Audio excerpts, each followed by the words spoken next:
पाकिस्तान और जर्मनी के दरमियान स्ट्रेटेजिक मुज़ाकरात का तीसरा दौर बर्लिन में हुआ। मुज़ाकरात में पाकिस्तानी वफ्द की क़यादत सेक्रेटरी खारजा एजाज अहमद चौधरी ने की, जबकि जर्मनी वफ्द की क़यादत स्टेट सेक्रेटरी मार्कोस एडर्ड ने की।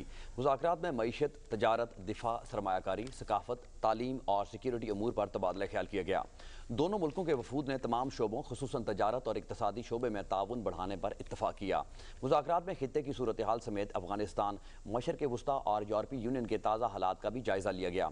सेक्रेटरी खारजा एजाज अहमद चौधरी ने जर्मन हम मनसब को मकबूजा कश्मीर की मौजूदा सूरत हाल से आगाह करते हुए कहा कि मकबूजा वादी में भारतीय जहारियत रोकने के लिए आलमी बरादरी को किरदार अदा करना चाहिए।